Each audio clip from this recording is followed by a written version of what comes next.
Fab. Starting now. Cool. I'll find it on Facebook as well.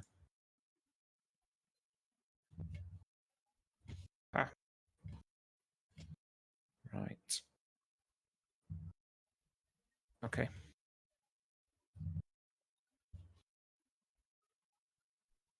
You might need to turn your audio off on Facebook if you've got it on, because you'll get a loop. Complicated, this, isn't it? It can be. Can be.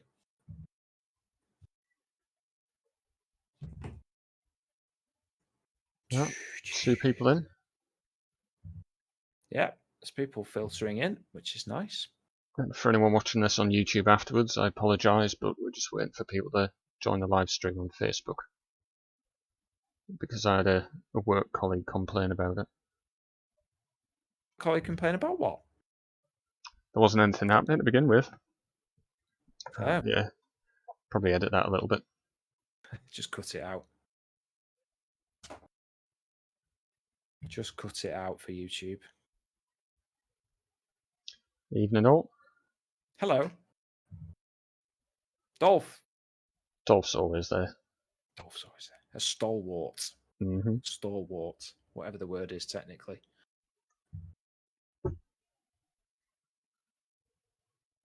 I'm going to let you talk. You've got to fill the gaps now, Stip. I have, yeah. I'm not used to this, hosting.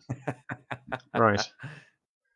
So, if you're tuning in, this is the second part to last week's ghillie prep video that Andy started. Where he was talking about his suit and why he's decided to do what he's doing with it. And I said at the end I would do a video where I look at my suit, just to compare it, because I think we've got slightly different methods on them. Mine's a little bit more, well, probably less homemade actually. Yours was a mesh suit that you're making yourself completely. I've been out to buy some cheap bits of surplus. Evening, Darren. So, start with leaf suit. Well, sort of why I've got to the point that I've got to. And if we go back about 10 years, I think I started the same as everyone else with a jute suit. Built onto a cape.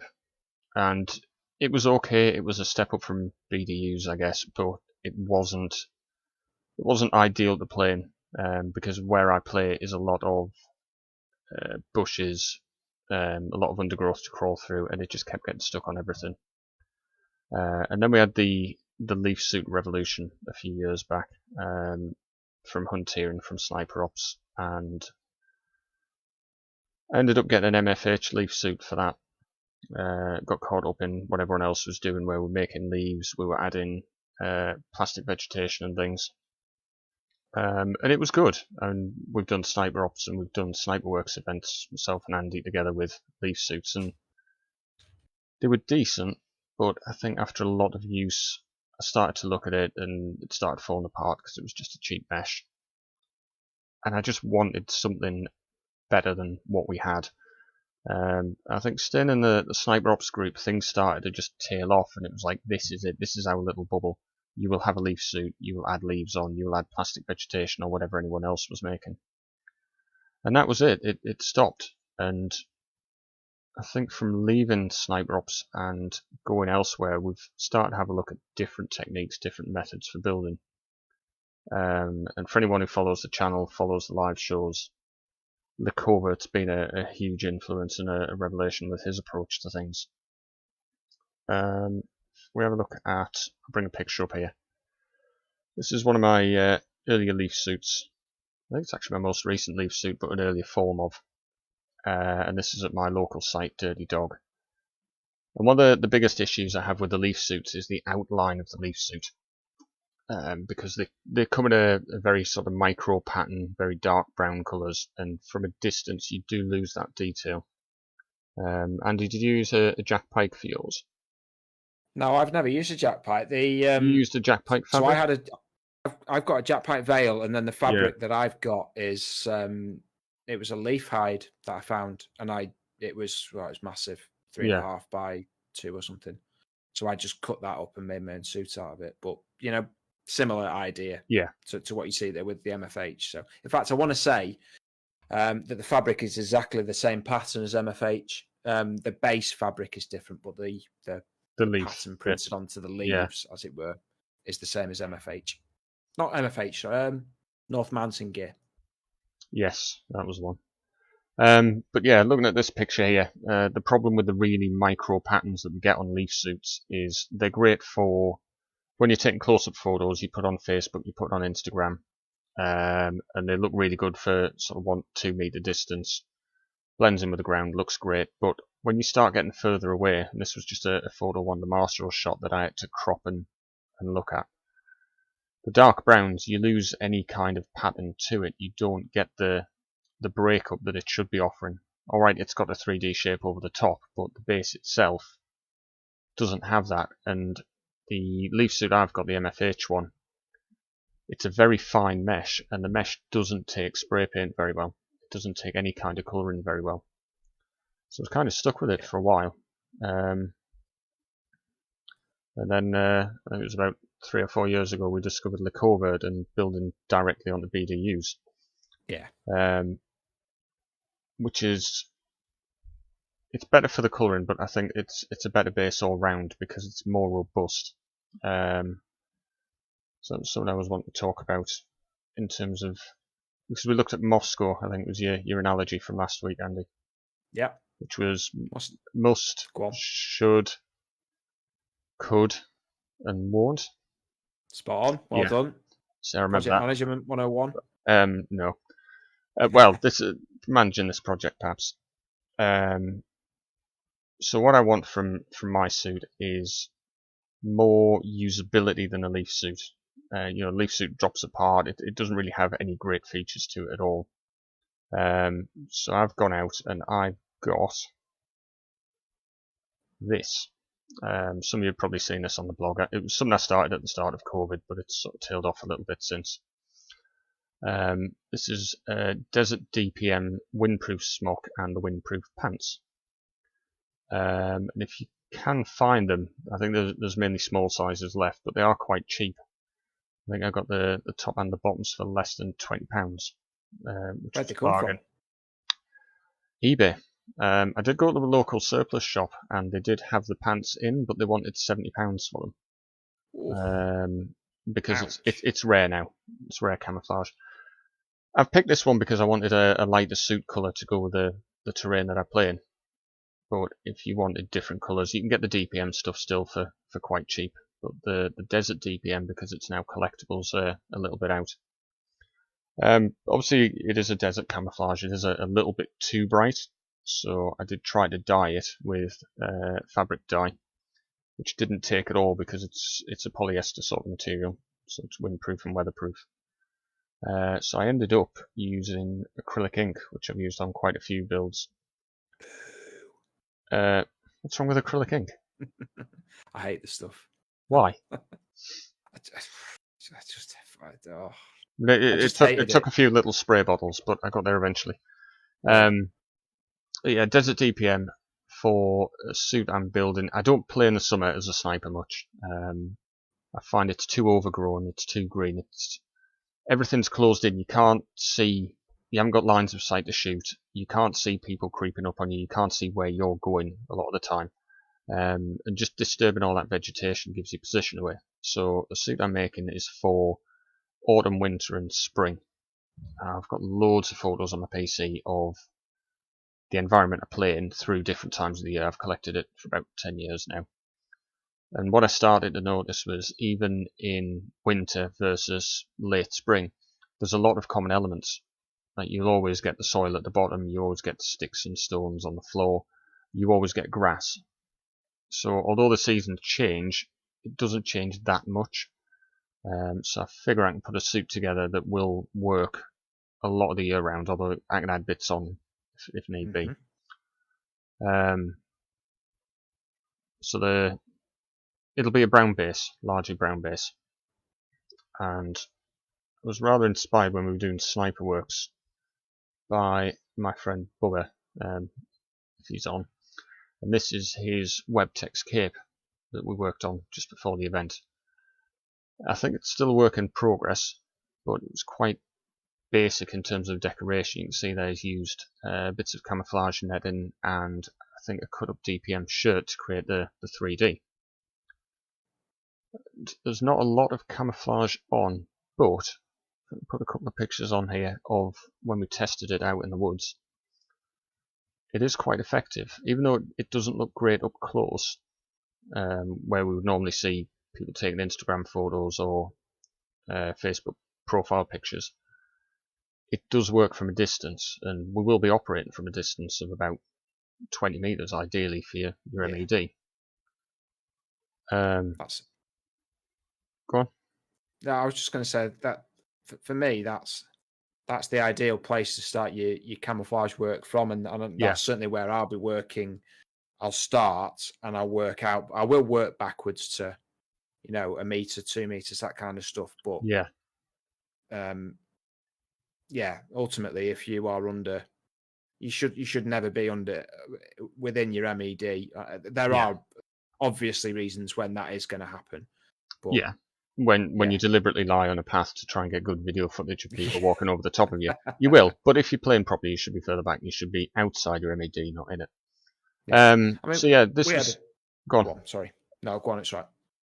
No, do your bit first, because I can talk about... I was just going to say, we had a little chat about it, and I saw it online somewhere, people saying, make sure if people have got within your MED, they're too close, but I don't know about the kind of games that people play where they are, but certainly I talked about the FOB last week. The FOB plays in the morning, plays a game that spans the entirety of the site, and there are respawn points everywhere that you capture with flags and different things going on, and they're everywhere. It's the games aren't linear. You don't start at one point, they start at another, and you clash in the middle. Well, you kind of do. But then some people go that way, some people go that way. They respawn behind you, and so sometimes, whilst you should be looking to be 20 meters plus away from people, inevitably there's going to be somebody behind you who's just respawned because they were on that part of the site, and it's just the way the games go, isn't it? Sometimes. So. I think when did we do our Snipeworks test event?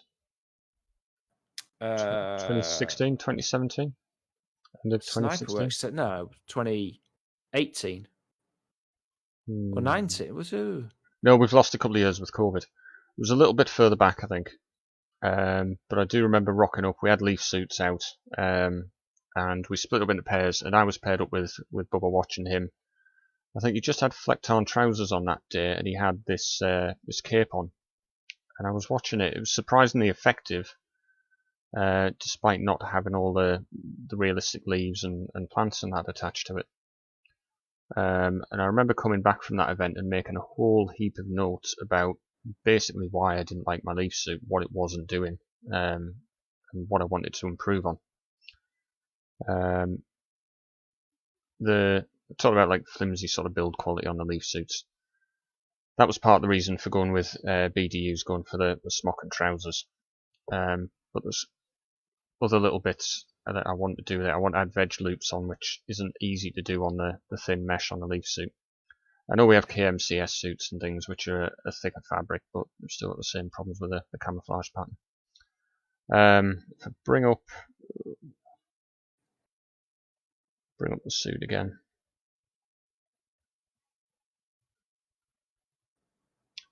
Sorry, I'm still learning the ropes with this. Andy's handed me the tools to do the live show. So apart from being flimsy and falling apart, I wanted a surface I could paint. I could get a bigger macro pattern on. I could split the suit into better colours. And I went out into the woods with the suit.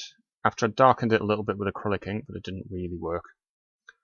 And we just took a load of Krylon out, myself and Bubba, and we just started adding patterns from just some templates I made up, just to add light and dark patches to fine tune the colour. Just tell us about the way you got your patterns, because I thought it was cool. I'm not really going to be able to show this. I haven't got a picture handy. But it was PVA glue. There's a guide on the blog. PVA glue and a plastic folder. You spray the plastic folder with WD-40 to stop it sticking, and you just draw squiggles on with the PVA glue. And once it dries, you end up with like a sort of rubbery, random pattern. And I did it in loops and circles because I wanted a more organic pattern compared to digital. I just used that to draw on, just to add light and dark patches, really. It's cool. Just to break it up. Nice and easy, nice and simple, cheap. But yeah, that just allows you to fine tune it to what your environment needs. And to go to the covert school of thought, you get your 2D right, and the 3D on top of that will work fantastic. If you don't get your 2D right underneath, it doesn't matter how much 3D you put onto it, you're still going to have an outline. And I remember back to the leaf suit days where you'd see people with these big steel pans in the kitchen, and they would boil up a load of brown dye and just put the whole suit in this vat and cook it for, I don't know how long, 20 minutes.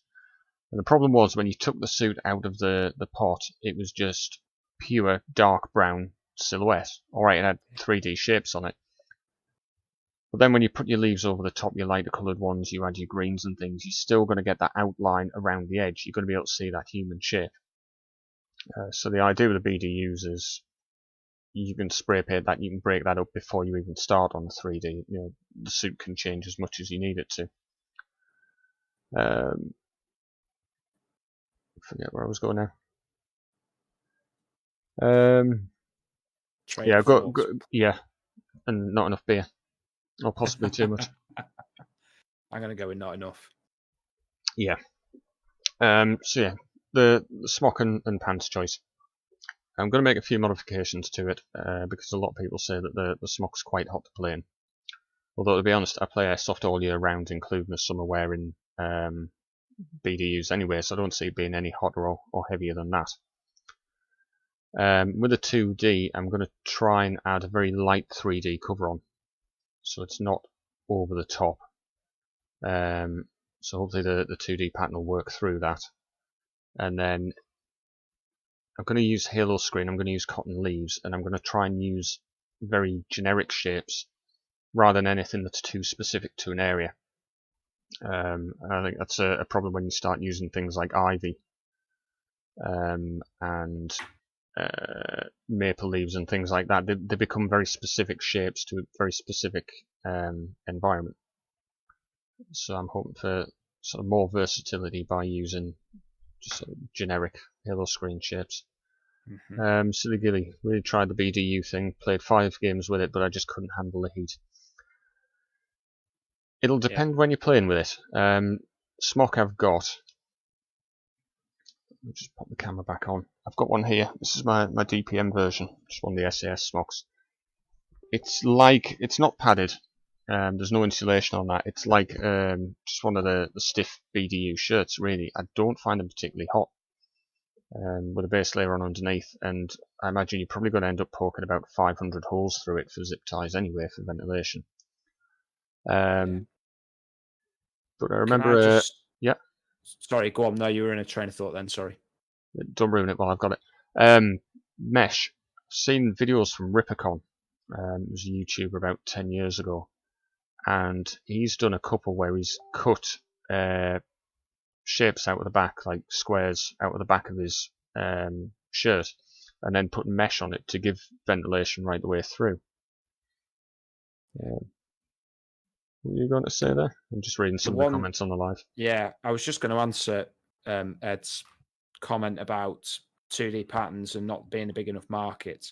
There are people out there who will make them either in this community, or the thing I would suggest is just go do a Google search for seamstress in your local area. There'll be loads of them, or somebody's mum or somebody's grandma or somebody's sister or brother or dad or somebody will know how to do it, and it will cost you nothing. They'll do it as long as you've got a relatively cheap. They'll probably have a pattern, but if you've got a relatively cheap pattern, it'll be well under £100 to get simple trousers and top made. So you'll have to buy the fabric, obviously, which will cost you, say, 30 quid. But I reckon for, say, 100, 110 quid, you'll have, when I say a full suit, the full base suit done that fits you to your style. So I would say as well, when you wait for Nov or KM or whoever else. Go and do it yourself. It's cheaper. When you're looking at some of these leaf suits now, they are getting quite expensive anyway. And I don't know how much. I know there's a KMCS one with no leaves on it, so I don't know, it's just a suit. But I think they're quite expensive as well. So you can do something similar for the same price, but get the mesh and the pattern that you want. Or you can just jump on the BDUs. The BDUs are very cheap if you can get hold of them. Obviously, depending on what country you're in, you'll have locally sourced stuff that'll probably cost next to nothing, really. The mesh up north, it does get a bit cold, especially in the winter, and I do tend to play a lot more in the winter months than I do in the summer. So I don't anticipate the heat being too much of a problem. Especially with a little bit of ventilation cut into it or modified. The other thing I want to do on the base is add a few veg loops. Not that I'm a massive fan of veg. I think for skirmish games it does take up a long time to set up, to cut it up and stick it on your suit. You might not have that time, but then it dies off as well, and it gets caught on things, it drops out. And if you notice with a lot of leaves, if you put them in and they end up snapped off or facing the wrong way around, it does actually stand out if they're upside down. The leaves have a lighter coloured surface on the bottom and a darker green on the top, usually. But mainly for time and effort, I'll just stick them on in case I need them. Going back to the Snipeworks event, and some of the other problems I had there with a leaf suit. I had a balaclava and a set of goggles on that were obviously crafted the way that we do with the goggles and the eye pro. What I found was the vision was very inhibited because I'd over decorated around the edge of the eye, and I couldn't really see left or right clearly enough, or not as clearly as I would have liked. And I did have problems in hearing things. Now, if you're out in the woods on your own and you're playing airsoft, you'll hear things long before you see them. And having anything over your ears, anything covering your ears, it's going to restrict that a little bit. I think what I did do on the night on the Snipeworks event was I went back to my tent, I actually got a knife out and I just cut holes in the ears. It didn't give away too much camouflage wise, but just did open the hearing up a little bit. And again, that's something you see with the leaf suit builds, is some people have these enormous headpieces with hundreds of leaves and things dangling down in front of the eyes, covering the ears and everything. I think it's worth making a sacrifice for a little bit of camouflage in order to get something that is more usable in a game. It makes you more effective in the game. Sensors come into that quite a bit. I did have a lot of problems with the weather as well. I think we had quite a sunny first day, and I ended up without the rifle on, looking around and having to do this, which is, it's a hand movement up, but I couldn't see without shielding the sun out. Second day we had a little bit of rain on the morning, and that ended up just running down all of my face, all of my goggles, which needed wiped periodically as well. So I'm going to do a boonie build. I've seen enough of Thamer and Lecovert doing them to see that they can be made very effective. But just little touches like a brim or just something there to stop the water running in and stop the sunlight getting in the eyes, to make it easier to play in. Pockets on the smock. Pockets would save webbing, I think. Andy, I don't know what webbing you're using at the minute, but a lot of it does get quite bulky, even if you don't fill it. And I know there's a lot of... Sorry, go on. Well, I was just going to say, I've just bought a new one, actually. I was wearing a Webtex assault vest, which it's been all right, to be fair. It's carried what I need to, but I'm just going to go a bit... Because I've got the MTW now, it was very slow getting mags out of it, because the pouches are clip up rather than fast access. So I'm just kind of going away from that and using slightly faster access mags for the MTW. So So I had that for, I was out running M4 a couple of years ago with a Black Hawk heli vest, which is just a lightweight plate carrier, doesn't have the side panels. We had the fast mag access on the chest, as you do the elasticated ones, and we'd got a bit bogged down, and I decided with Bubba we would go and try and crawl our way around the flank and round behind the enemy. And it was such a pain having anything on the chest at all. I think we had mags, we had radios and things like that. It hindered the crawling, which meant we had to raise ourselves up above the grass in a couple of places to get past. But when we got to the end of it, the mags were nearly unusable because it had just filled up with mud and dirt and everything. So since then I've been looking at ways for sniping, especially because we do a lot more crawling, we do a lot more movement, to get things off the chest. And I know everyone's trending towards these Viper VX rigs and things at the minute, but that is a space that you need to be clear. The smocks that I've got do have little arm pouches which would be big enough for a couple of magazines. I do have a buttstock pouch which is never far away. Keep it on my desk, one of those.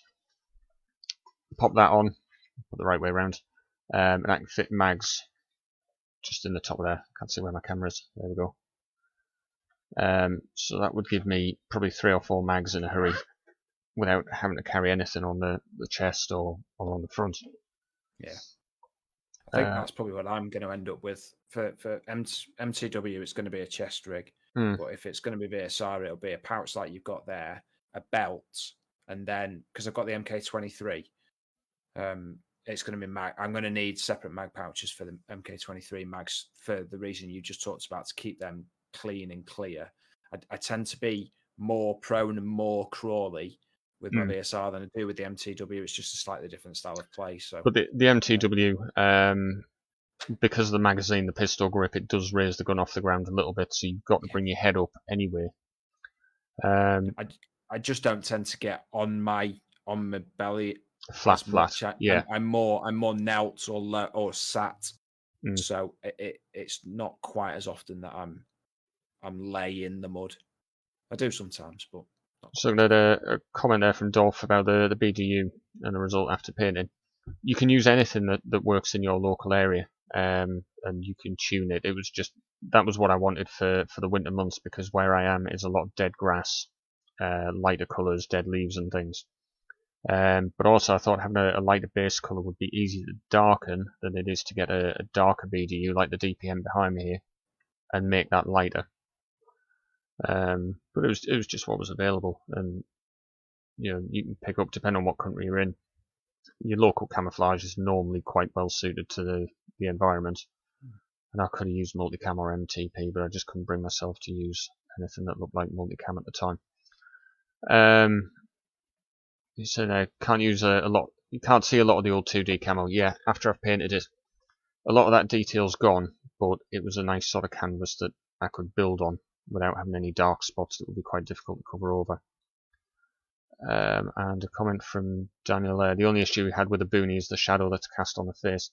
There is a picture, if you go and have a look at the Coverts page, of a boonie that I think Thamer's made, and it's got a wire in the brim. And because it's got a wire in the brim, you can make a sort of wavy pattern over the front. It gets rid of that flat shadow, and it eliminates that. The one I've got is the bush hat rather than a boonie, British Army bush hat, and that has quite a short brim. But you can also cut it down. You can take a pair of scissors to it and cut it in half if you find there's still a bit much. It just needs to be enough to shield your eyes, really. What other comments have we got? Because there's a lot of them. Silly Ghillie. Having the front clear means that you're encouraged to go as flat as possible on the ground. Yeah. Combat 101. I know Mustang doesn't like it because he likes to be on his feet so he can run around and shoot things for his footage, but being prone and making yourself the smallest target possible is basic stuff. And having anything there, look at all the guys with the expensive gear and the top end plate carriers and that, they won't get down and dirty the way that they should. You'll normally see them just walking around to keep it all clean and keep it all nice. Dolph, keep the mags of the Mark 23 on your belt on your back. I'm going to disagree with your belt idea here, Andy, because I think belts from prone, I always think of everything from a prone position because that's the worst position I can be in for accessing stuff. And it is a big hand movement down to your waist to try and pull anything out. So I'm trying to find places where prone behind a rifle I can get things quickly, and the buttstock pouch was the easiest thing. Yeah. Darren Gibbons. How many mags can you get in that? Like MK23 3. mags are quite big. Yeah, I get 3 VSR, so you probably get, if you wanted to, a spare Mark 23 and then a spare VSR mag. So if you're in a firefight, you need to reload. It's there for you. You can reload both guns. As a sniper, you're really not going to last very long in a firefight anyway, so you shouldn't need more than that. But what you do when you come out of the action, or you get away from the action, you get somewhere quiet for a minute, swap your mags over. Get your half-empty one that's used, put that in like I'm working on a backpack setup. Sling that in your backpack, get a full one back in the gun, and get yourself ready and restock to go again. Darren Gibbons, use guard wire in the brim of your rifle hood and your boonie to get rid of straight lines. Yep, easy solution. Cheap and easy, and that's another thing. I don't like expensive solutions to things. I think a lot of airsoft now is dominated by people, individuals and things trying to make as much money out of other players as possible, and a lot of the stuff we're starting to see now is very overpriced for what it is. So if you can go down to a surplus shop and you can find a cheap solution, then all the better if it does the same job. I don't think it's as much about how much you spend on your kit, it's knowing what you're doing with it. Understanding camouflage, which is something myself and Andy have been working on for a long time now, trying to understand how shapes and colours work, how we can make them work better and be more effective in the environments. It's true. It's made a massive difference to me. Yeah. Massive difference. I mean, I talked about it last week, but because I build all my 3D on top of the 2D. If the 2D is shite, then your 3D is going to be shite. So yeah, just my take on it all. But there are some clever people who can build the 3D pattern, the 3D macro, quite well. But there's not many of them, in my opinion. So there are some really good crafters out there, but again, that's not the cost of the materials. It's because they know how to make it work. A lot of the covert stuff before Nano Screen, which I'll go on to in a minute. Look at build materials. Before that, he did some amazing things just using cotton, just sheets of cotton fabric that were coloured correctly. I've got one here. What I was doing, and this is just a sort of £2 fabric sheet, bed sheet, and some brown dye. Came out quite a decent match to the leaves that I was finding on the floor anyway. So it doesn't need to cost much. Certainly don't need to be going out and buying repackaged plastic leaves for £20-25 for, I don't even know what's in the pack. I presume you get about 10. Are you talking about the ones that are produced by others and then resold at Skirm Shop or wherever? Well, not necessarily Skirm Shop. There's a lot of people cropping up, but they'll go on AliExpress. They'll buy plastic things in, and then they'll put them in a bag with a name on or whatever, and sell them across. Can't support that. There's better ways of doing things. There's better materials to be using as well. I think I've gone off plastic plants now. But when you talk about sort of versatility in your suit, if you're using very specific leaf shapes, it's only going to work in certain areas. And I remember ivy. Ivy was always a big thing on suits. And when I took it to my local site and I used that around the site, I noticed there wasn't actually any ivy there. And the one thing you could see of the suit was this sort of really dark green plastic ivy that stood out because it was different, because there wasn't any more of it anywhere else. So yeah, generic shapes. Halo screen, nano screen. Darren Gibbons saying spending money on the right things is better than getting the most expensive thing going. Yeah, absolutely. He spent all his money on the wrong gun. Yeah, I mean, a lot of people have bought the wrong gun, but now there's another new trendy gun to have, and they're all going for that. Cheap out on your ghillie, yeah, but you can make it work quite easily, quite cheaply. So that's my suit build at the minute. Just go back to building in the woods as well. Always build your your suits outdoors if you can. I know a lot of us do it from the kitchen table or in the house where we're under artificial light, but it makes a huge difference going out and seeing what it's like compared to the rest of the environment in natural light. Just be careful in your country if you're taking rifles out to do rifle wraps that you're not breaking any laws with that as well. Right. There's a flick through. There's a picture of the suit as it stands, which was actually from last year. I've not done a lot on it since, but I was quite happy with the way the colours have come out. There's enough break up on that, I think, to hide the human shape a little bit. It doesn't have a repeated all over pattern because I did it by hand and it's quite random. So on top of that, I'll be looking at halo screen, nano screen, and cotton and other similar materials. It was something I did with a rifle wrap a couple of weeks ago. Here's my VSR, which was the right gun, Darren Gibbons.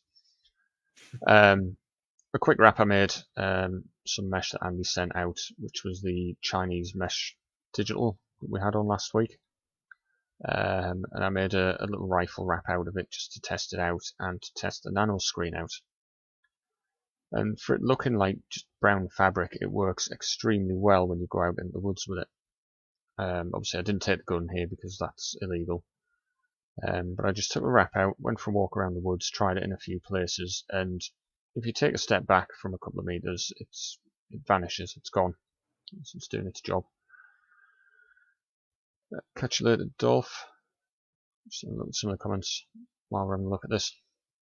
So yeah, the nano screen as a base for dead leaves and other matter that's on the floor works really well. Probably using some coconut rope as well to mimic twigs and things, but I want to do a little bit of crafting on that first to make it a little bit more effective. So I've got some ideas. And that's it really. Halo screen as the green. Because they've got quite a few colours out now, and they've released a load of new greens to match your environment. Mint. I'm not sure. I'm not entirely convinced that mint is going to work over here. No. But you can go to Therma directly if you don't want to buy one of the starter packs, and you can order the individual fabric sheets from Therma, and you can get the colours that you need. I would say if you're going to spend money on the suit anywhere, it should be on the Halo screen and on the fabric, because that stuff really works. I've seen so many people go out and buy tulle and other plastic mesh to try and copy it. I've done that. Bought everything out find under the sun, and it doesn't work the same. It's not the same stuff. I'm just going to answer Phil Robinson's question. He's just said, did the panel consider having local seamstress / tailor make the basic suits? Funnily enough, about 10 minutes ago, we were having a chat with Ed Donaldson, aka Silly Ghillie, and I said exactly the same thing to him, that you can buy the fabric very, very cheap, and then just go to, your mum, your dad, your nan, your granddad, your sister, your brother, a local seamstress and get it done. It doesn't cost anything. Are you doing that with yours? Well, I do that with mine. Oh, I'll do it myself. I am the local seamstress. with some support from my good lady. But yeah. If you can, if you've got a sewing machine, you understand how it works, it's even cheaper again. Yeah. Will I be getting a seamstress to make my suit up? No, because I'm building it onto a Desert DPM smock and pants, which is even easier because it's already made. And it'll be made a lot better quality than if I try to get a sewing machine and do it myself. So yeah, I think that was about it. That's all I had. New suit ideas, where it's going. Obviously, at the minute, I'm just waiting for summer to pass, so a lot of that greenery dies away, and I can start seeing what's underneath to match it up. And then hopefully getting out to some events. So in terms of your base, will you be using that as when summer comes around again? Is that your plan to build green on top of that eventually? No. Summer, I don't get a lot of time off work anyway. At the moment, with the kids' holidays, I have a bit more family time rather than being out playing airsoft. But I don't like sniping in the summer full stop. It does get a bit hot under some of the suits, but because you can't see who you're shooting, you can't see who's creeping up on you, it does make it a lot more difficult to play as a sniper, I think. I know a lot of people think that, oh, it's great because you've got all the plants have grown up and you've got all that cover and all that extra camouflage. It is, but you don't need that extra camouflage for anything because your suit should be doing that. I find it just gets in the way. As well, during the summer, I like to get out with my team and do a bit of CQB, do some big events and just switch things up a little bit as well. Fair enough. And then that saves having to build a summer suit and a winter suit. Mm-hmm. So I just have a sort of general autumn, winter, spring suit. Yeah. I would like to try and get it to the point where it's that vague and generic that I could turn up to any site in the UK and have it work to some extent. If you just put some of the basic elements in, like grass, rocks, soil, sticks and twigs, every site should have that. Rather than sort of go out and buy 6 different KMCS colorways to try and get different suits for different places and different terrains. Yeah.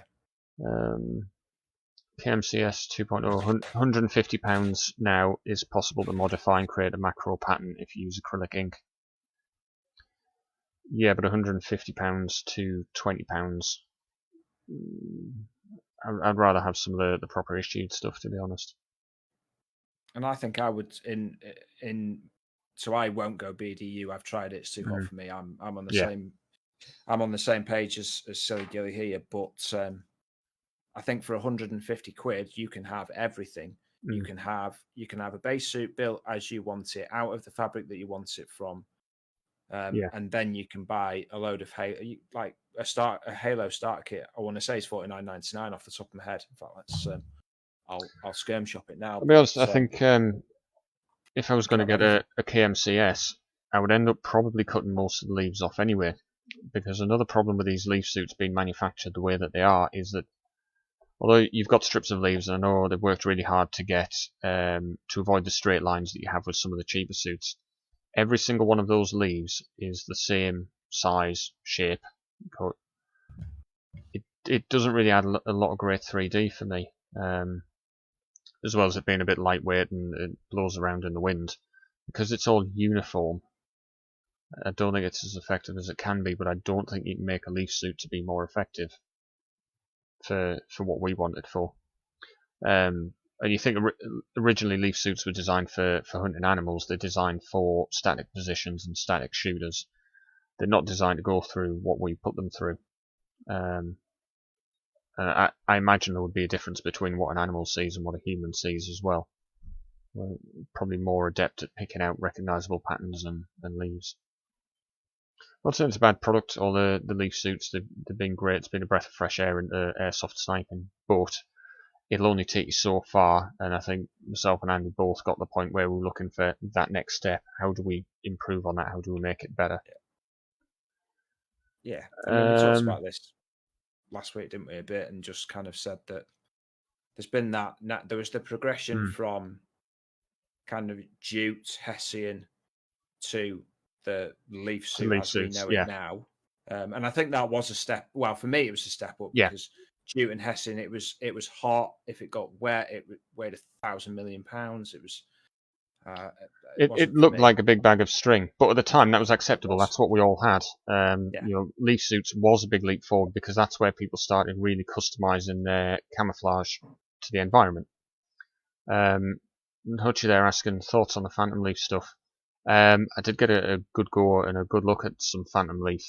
I think it was nearly 2 years ago now. I get lost off with all this COVID. It is an extremely good pattern. I really like the pattern. I think the problem with it, the stuff I saw, which was given out by the Ocola, nice freebie for Sniper Works, is that there's a very high polyester content in the fabric, and no matter how good the pattern is, you get a plastic sheen on that polyester, which I imagine is waterproofing or weatherproofing. Very high quality garments, but I don't like that flat plastic sheen. There's something about DPM, the old DPM stuff. I don't know if it's made from cotton or something far less technical, but you don't get any sort of reflection off the fabric. And it's the same with con camo. I think con camo's an interesting pattern, but again, when you look at the stuff when it's made by the top brands and the expensive shiny materials, they are shiny. There is a sheen on it. The Covert didn't like Phantom Leaf. I did. I really do like the Phantom Leaf patterns. I think the colours are amazing. And that sort of fuzz effect in between the shapes really helps break it up. Yeah, it's still quite expensive. A lot of the new camouflage patterns, when they come in, do tend to be quite expensive until cheaper manufacturers get a hold of the pattern and sort of copy it. We might get something better, I don't know. Would I use Phantom Leaf? Yeah, I think you can get... They've got enough colours that you can get the sort of colourways you need for your environment without doing too much modification to it. Yeah, that's my opinion. Have you had a look at Phantom Leaf? Have you seen any anywhere? Not so much, really. I don't know whether I've ever seen it in the flesh. If you have a Google or you have a look around on Instagram for Phantom Leaf tags, there's a lot of people using it in a lot of environments. I think it's been given to a lot of people to sort of try out and test, and it does work. No, I've not seen Phantom Leaf in the flesh. I'm just looking at it now, and yeah, I do remember it. But now I was thinking of something else. I want to say, no, it wasn't Phantom Leaf. Are they an American company that have developed this? I think it's a German company. Oh, no, it's German. No, I've just got the link actually as I said it. There was another one. There was an American one that looked quite nice. Can't remember its name now. I heard you saying he's got the green and the brown. He doesn't find them shiny at all. It might be a different manufacturer. I don't know what got sent out, but it was just something I looked at and saw. But yeah, really good pattern. If you can get the right clothing, that'd be extremely effective. What do I think about the Godly Thema 2D? What's Thema doing in 2D? It'll be his modified MO5. Yeah. It's incredible. It's absolutely incredible. I have to say, I don't like the MO5 as a pattern generally for where I am. But the work he did with it using I think it was like a RAL 2013 brown colour on it, the soil colour that he puts in between is fantastic. He's very good with the spray paints. I'm assuming it's spray painted. I think the Covert as well, he's launched a camouflage pattern as well, which we had an early look at a few weeks ago on his Facebook. That's really good. The Covert's had a few other bits and bobs up this week, hasn't he? He's had his new pattern. Yeah. And he's also had, I wasn't sure what the base was, but a modified something. Or was it M81 maybe that he's quite heavily modified? Yeah. M81's a great pattern just for the macro on it. I was going to say, I want to say there's is there a desert M81? Desert Tricolour, there is. Well, that was the same era, it's not the same pattern. It's not that one. I think he's just heavily loaded it with spray paint, to be honest. I didn't see it as M81 until I read the comments. I thought it was his new sort of grey-brown camouflage pattern. It's good, but it'll work because he's customised it to the environment that he's taking the photos in. Just key to it all. Yeah, everything he does is... it's methodical. Yeah, and it's heavily kind of... It's developed for a place, isn't it? So pick it up and it might not work as well somewhere else, but it works where he's made it. No, it probably will, and there'll be some fantastic science behind it, but it'll be over our heads. Yeah. Be nice to chat to him, actually. He obviously knows what he's doing, doesn't he? So, should we get him back on again? Have another chat. Thamer? I wouldn't get Thamer on, we haven't had Thamer on. I thought you were talking about the Covert. But yeah. Thamer. Silly Ghillie, pictures are so silly. Pictures of what? That's the thing, when we look at a lot of this camouflage as well, you get given a picture of camouflage in the environment, you get told there is something there, and your eye goes looking for it.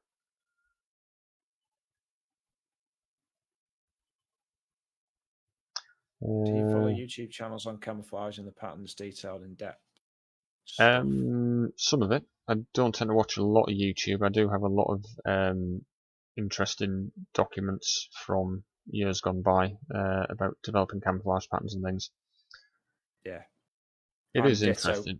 Yeah, there's I've not found any useful one. Well, I've not done that much research on YouTube, but there's an awful lot of good military papers out there that you can get access to. A lot of the So when the O'Neill, was it Colonel O'Neill, but not the one from Stargate? Yeah, the other one. What was the American pattern that went horribly, horribly wrong? They spent $2 billion and it was an absolute pile of turd. UCP. It was the turquoise and yellow one. So if anybody, I'll see if I can dig it out and link it somewhere. But if anybody reads that, that's such a good. It's 150 pages long. It's a massive read, but it's full of science and what it does is there's pictures dotted throughout it, and it basically says UCP is a pile of turd. Here is multicam, here is Marpat, here is desert. It does all kinds of different stuff, but it really digs into the science, and it's really, really interesting. If you're content reading 150 pages of I work for our government, not in the military, but if you're used to reading government papers, it's hard going, but when you dig into it, there's all kinds of fascinating stuff in there. It's really, really interesting. And it's useful. Yeah. It is useful. It really is. I don't think I would understand half of what is out there with reading that, and then you Google words and it all starts to come together. Yeah, fills the gaps. A couple of the guys saying there about pictures of ghillie suits, and Ed saying anyone can do it. Anyone can make a ghillie suit look good in a photo.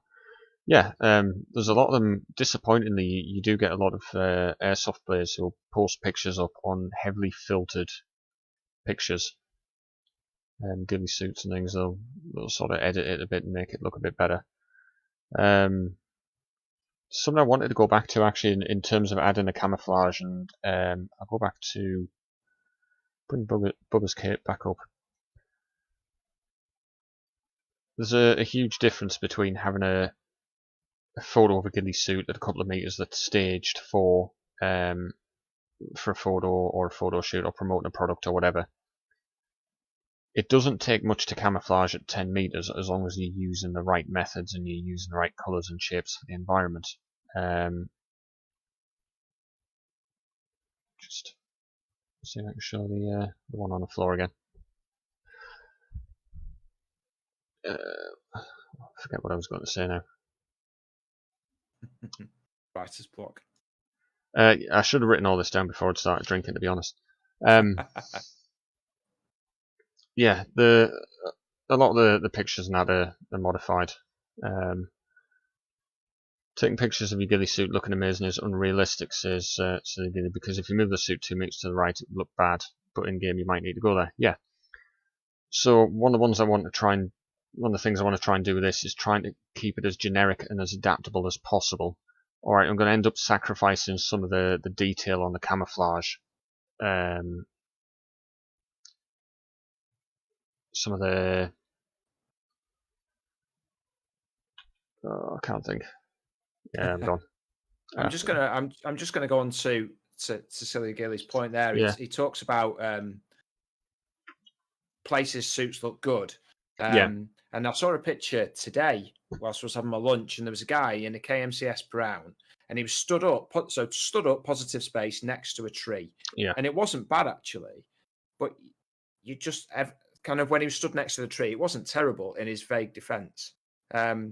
But you just think if he moves, especially now, and you could see the space behind him, that negative green space, the contrast between the two was so significant that even if you pan 90 degrees round from him, and if there's a green bush behind him, the contrast is so significant between the brown and the green. He just becomes this huge positive space and very, very obvious. Yeah. And it might have looked good stood against that massive oak tree, but There's an interesting comment I'd seen from Proapto. I don't know whether people in here are familiar with Proapto, but they do the old style string suits. And the guy was trying to say that you can use one of these string jute suits in grass or woodland and it'll work, but you can't take a leaf suit out of woodland into the grass and have the same results. What do you think of that?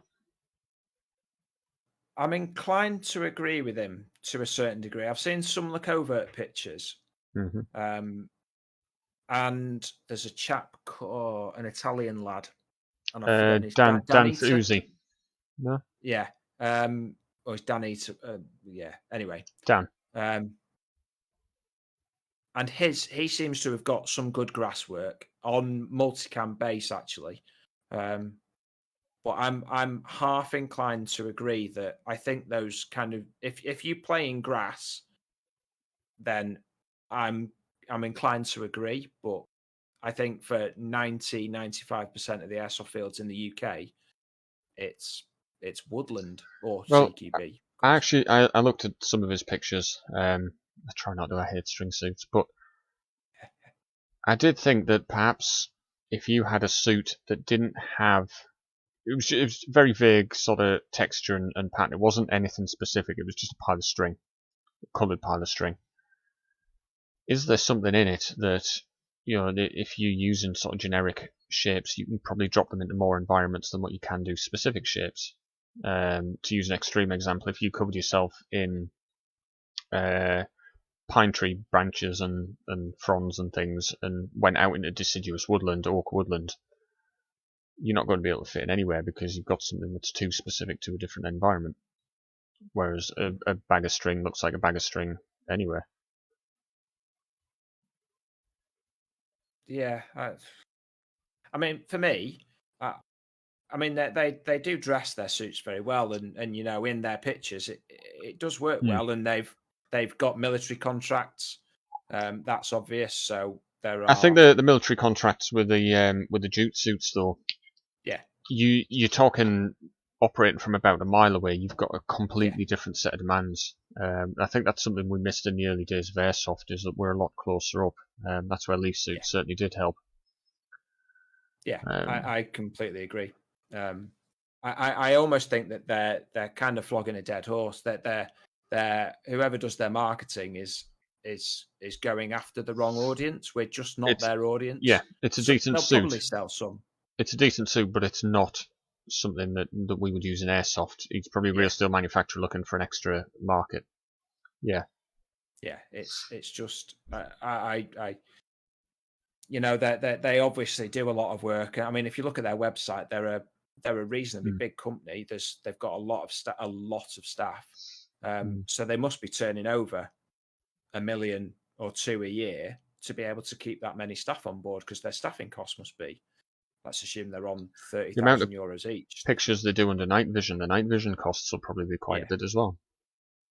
I mean, I assume they've just bought one, or they rent one when they need to take some pictures. I mean, I just think they tried to go down the Halo style material, didn't they? They tried to copy it, but it didn't work. It seemed to it faded out very quickly, and I just think they need to stick to what they're doing and just target their market. And I just don't think airsoft now is their market. I think the challenge for us as airsofters is sort of mastering this close range camouflage, but we need a better understanding of shapes, colours, how people perceive shapes and colours in the environment as well. But we need sort of more versatility. I think that's what's been missing with the leaf suit approach as well. That's sort of what we're trying to get at with the next step, I guess. Needs to work anyway. Yeah, as best as it can do. I think there's certainly work to do on grass. I would take a suit that was 75% effective if it meant I could wear it all around, 2 or 3 different sites, against something that was 100% effective in that one little specific bit of woodland that I'm using to take photos and things. Absolutely. Absolutely. That's about all I had, really. I haven't done much on my suit yet to talk about. It was just to talk about bases and why I'd sort of started going down the route I was going down. So to sum up, versatility, usability, which is a very big one. I think it's something you just can't get out of that leaf suit. I think that's had its day now. Yeah, and keeping it cheap, because some of the costs of things now are getting ridiculous. Comment there from Sorry, go on. I was going to comment on the same one there. Movement is 75% of the battle. It is. I will admit I do some summer games in BDUs with a sniper rifle. As long as you can sort of sit still for long enough and evade detection, then you're alright. You're still alive. Got some questions there from Silly Ghillie. Silly Ghillie, what do I not like about the VSR?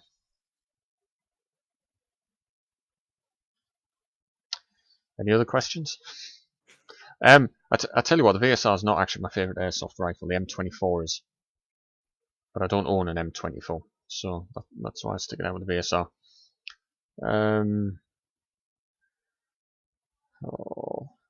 On the off chance anyone's watching that might be making parts, an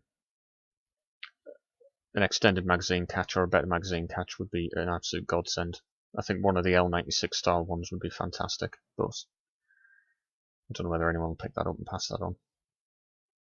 I'd like something that had a lever. I don't know whether anyone's familiar with the L96, because it's quite an out-of-date platform now. But at the front of the magazine is a little flat square you just sort of pull in. It's a bit like an AK lever almost. You pull that and the magazine drops out. Does the TAC interest me? The TAC does not interest me for one reason and one reason alone. Well, actually it's two or three. The TAC uses a feed ramp to put a realistic looking magazine in where it should be. So you put the magazine in, the BBs go through a tube and up into the hop unit further forward. Every gun with a feed ramp or a feed tube that we've had in Airsoft in the past has failed at some point, and true to form, if you look around the TAC 41 groups now, a lot of the guns are starting to have problems where I think it's a case of people push the magazines in too hard and it's just snapping this feed ramp and it needs to go away for repairs. I don't want to have a gun that is too delicate that I might have to repair in the field or not be able to repair in the field.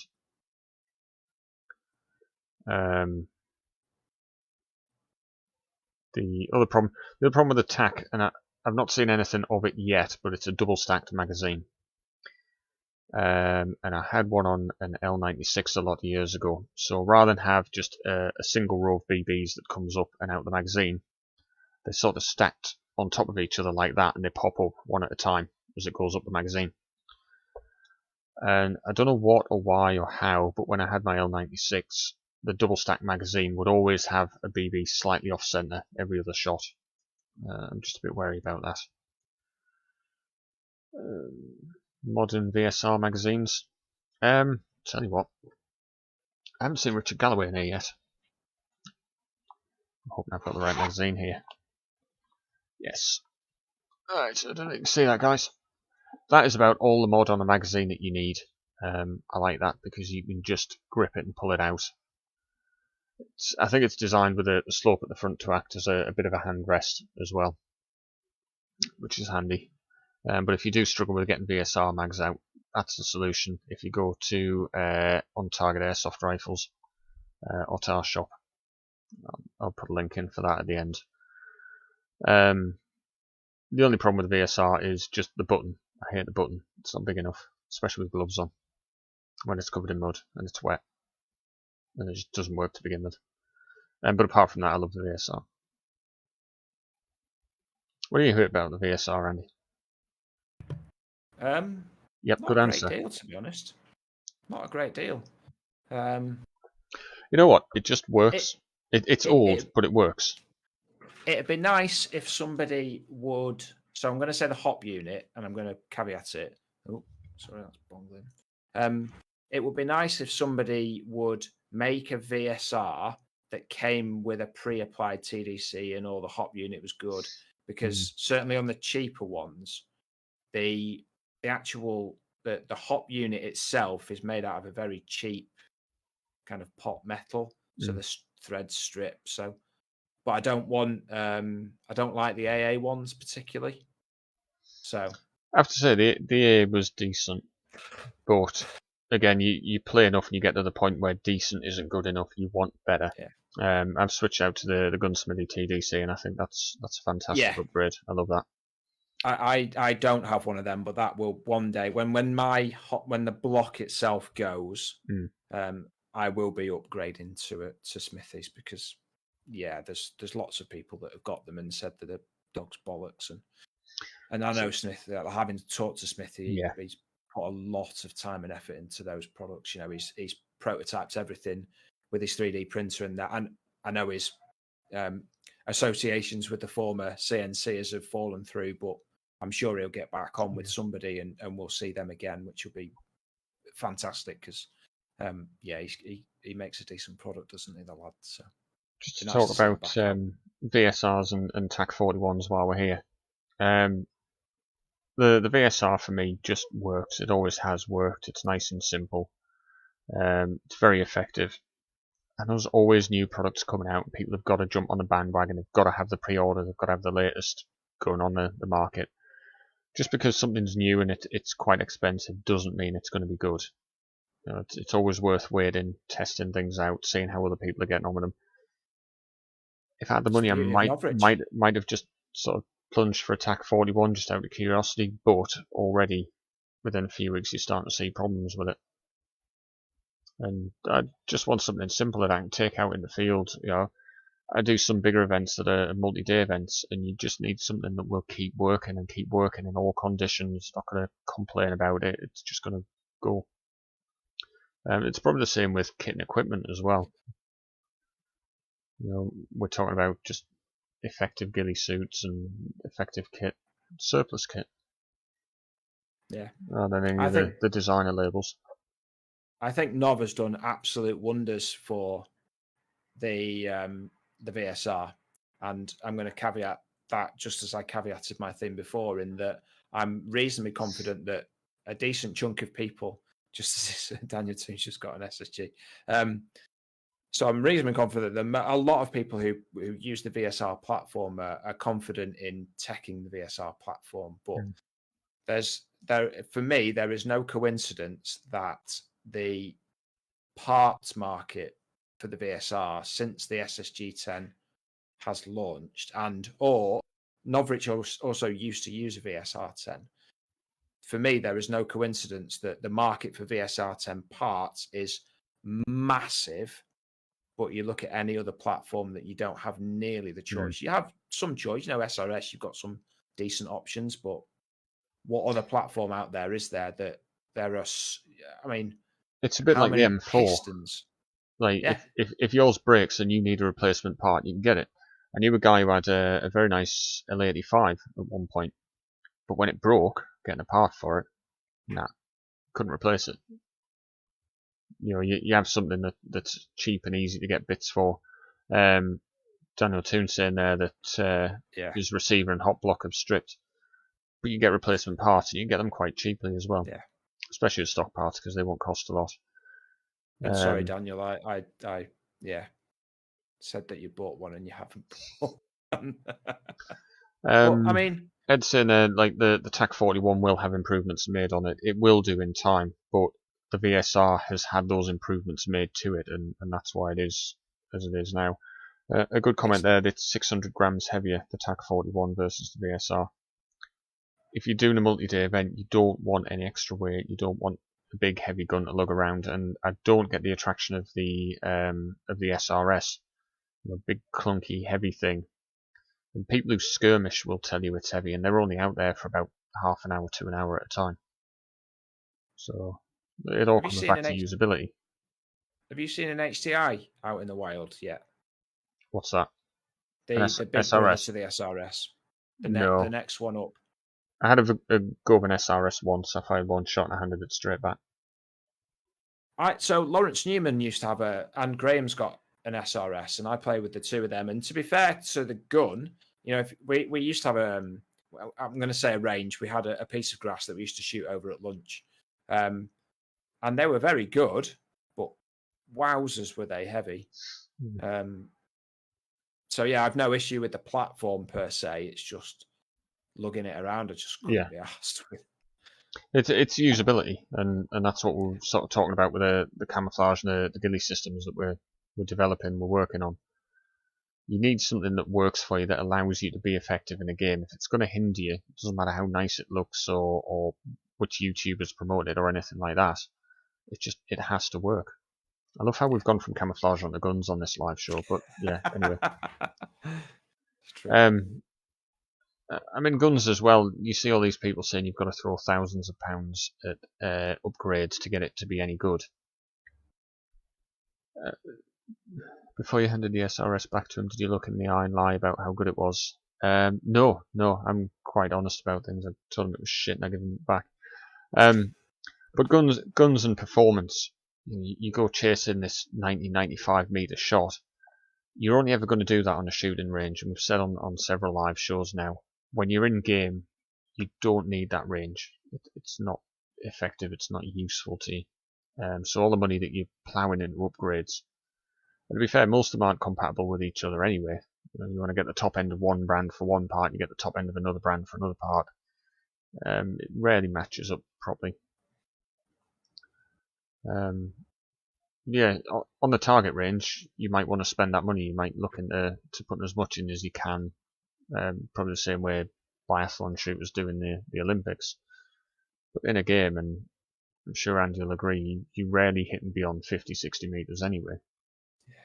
And if you do have to take that 90 meter shot that your gun can do after you've dropped £800 worth of upgrades in, the amount of travel time on that BB means you're probably not going to hit your target anyway. And if you do, it was a fluke. Yeah, I don't think there are many people good enough. I'm going to caveat this as well. I don't think there are many people good enough to shoot their rifle at that kind of distance because they don't know how it works properly, because they don't test it. So we had Michael Bright on from Extreme Long Range Airsoft in Canada.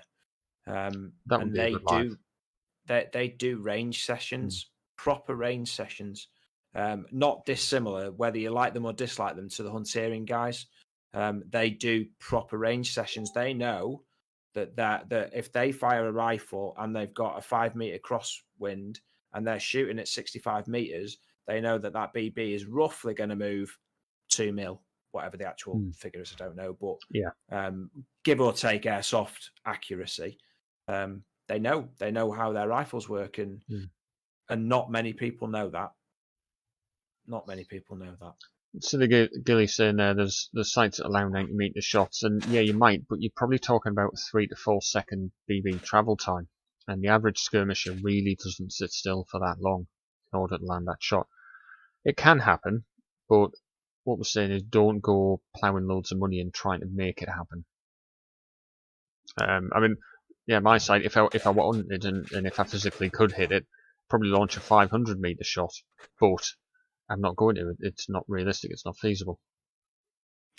The only thing, he does make a good comment there, that I think the pursuit of distance is a good idea fundamentally, even though like now the ranges are so short that half the time I'd take my MTW. But anyway, the pursuit of 90, 100, 105 meters, I think, is a good one, because what you should do is whilst your group will be a cone, it'll be enormous.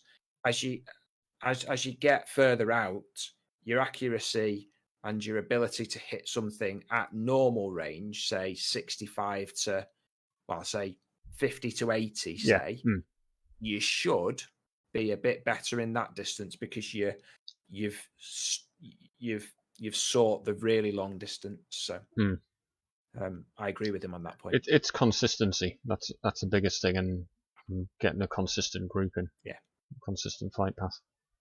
But then, how many people have you ever seen put a group up? Ever? I did once. I got told it was rubbish. I think I fired five shots through a thing the size of a 2p coin at it was only about 15 or 20 meters, just to see how it worked. And I got told that wasn't good enough. But how many people? Yeah. I don't know. It's because I don't game in controlled conditions like indoors in one of these plywood warehouse things. Yeah, but if you test it at perfect, and then you at 20 meters your MED, you can shoot a group that's kind of inside that.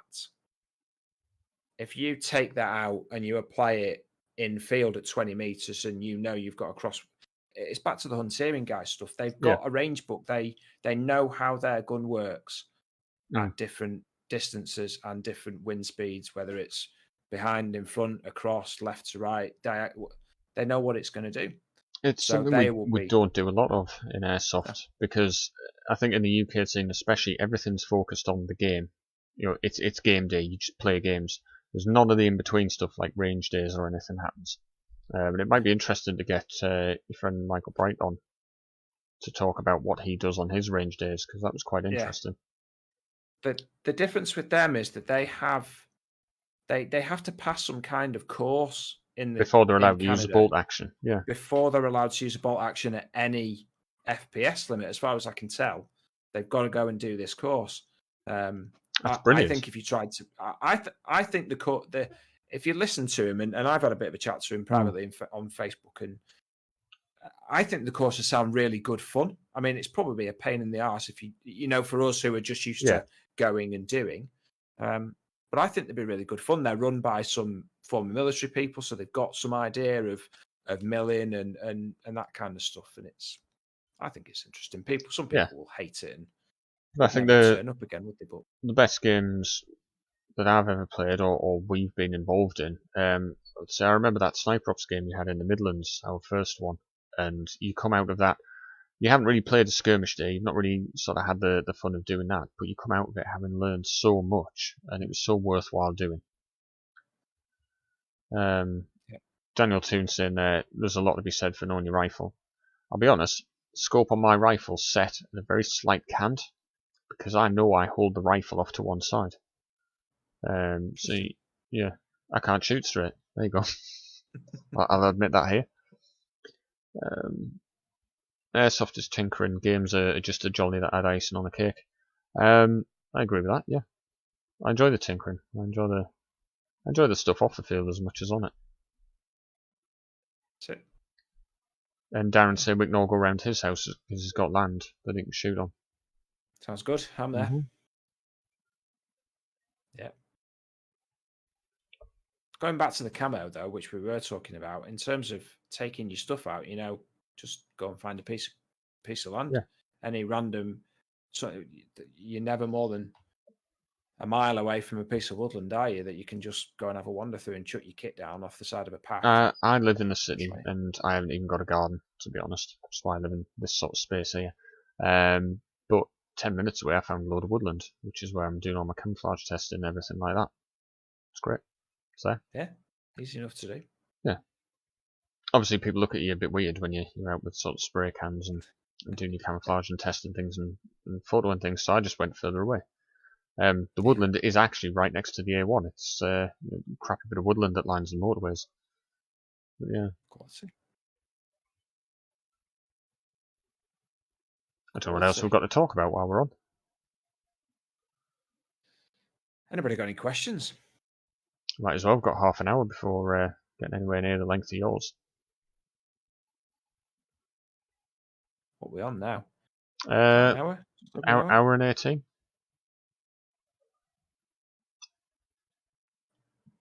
I'd be interested to see for all the people that are watching who would be interested in doing a range day or something different to a game day.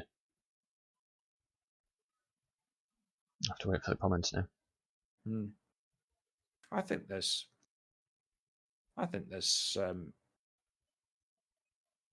enough people out there. You have to bring them to something else.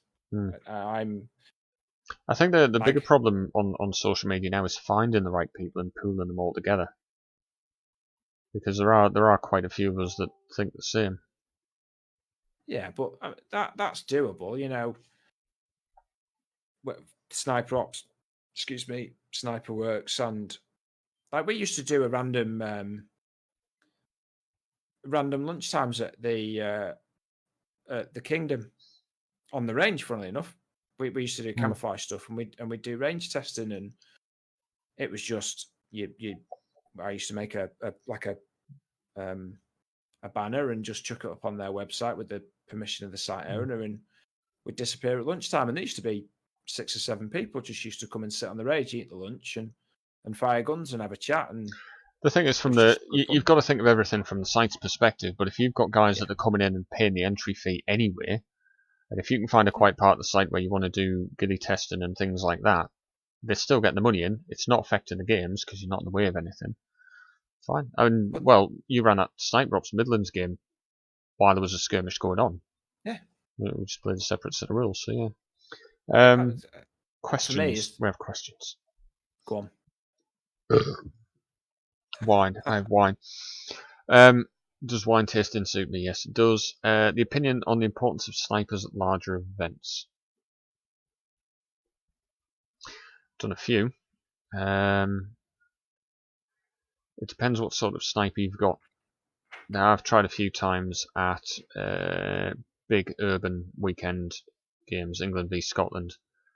I have tried with a sniper rifle, and it's just not effective. It depends whether you've got objectives that you have to rush and you have to attack and you have to hold. But I remember Sniper Works, Jordan Tedham, one England-Scotland game, we were heavily pinned down. I think we'd been there for about 2 hours and hadn't moved more than a couple of metres. And he managed to get into an adjacent building and used his rifle not to shoot with, but to use the scope on it. He went up there with a radio, which sort of overlooked the town, the part of the town we were in, and he just started calling out targets, and that changed the game for us completely. That changed the whole weekend for the England team, because we had someone there using the scope to observe and to radio things in. We knew where they were coming from, we knew where they were positioned, we knew, we could stay alive a bit longer because we had someone giving us advance warning of being snuck up on or whatever. They sort of coordinate the attacks from there. It depends on the event. Some are suited for snipers and some aren't. I've never done anything like Birgit or what's the other one? The one in Russia with the tanks. Is that Birgit? No, Berger's. Can't remember. No, I don't know. I've seen the Russian one. I'm not sure what it's called. But... Yeah, it depends on the size of the site and how you used, I guess. I think a lot of the time, one of the problems we have as snipers is that the commander will take one look at you and decide that you are a tool for him and you will do exactly what he says, and that will help the team out. It doesn't always necessarily suit the sniper to perform that role. Josh Kelly's finally arrived. It's only an hour and a half late. Hello, Josh Kelly. Silly Ghillie Range Day would be awesome, but maybe a collaboration video.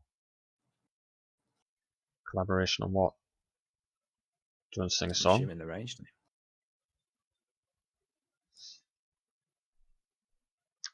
Daniel Toon, Border War. Yeah, that sounds like a big event. I'm sure I've heard that one. Darren saying snipers aren't always used for their shooting skills. Recon plays a massive part. Yeah, recon's a huge thing for any sniper. The big event. The one thing I'd say about recon is that recon is a skill.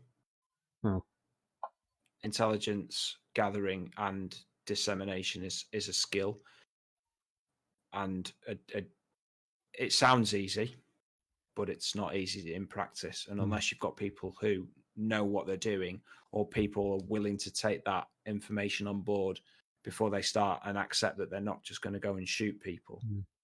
That's why I don't think it works generally at like milsims and stuff. That's a good point. You've got to have that trigger discipline and not shoot people. I suppose you're kind of using your camouflage skills to get into positions that the rest of your team can't, and then using that to relay information back to your team about enemy positions. So radio use is a big one as well. Being able to communicate effectively with your team with or without alcohol. Knowing how to use the radio, how to coordinate people.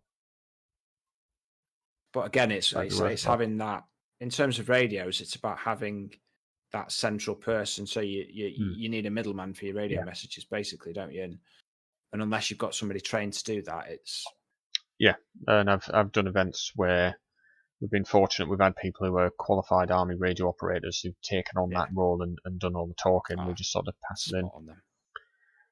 Silly Ghillie saying there, collaboration for setting up your rifle and learning it. How to learn your sniper. Tell you what, Ed, after this, drop us a message. We'll have a chat about it in the group and see if there's anything we can do, because that is a good one. That might be an interesting video,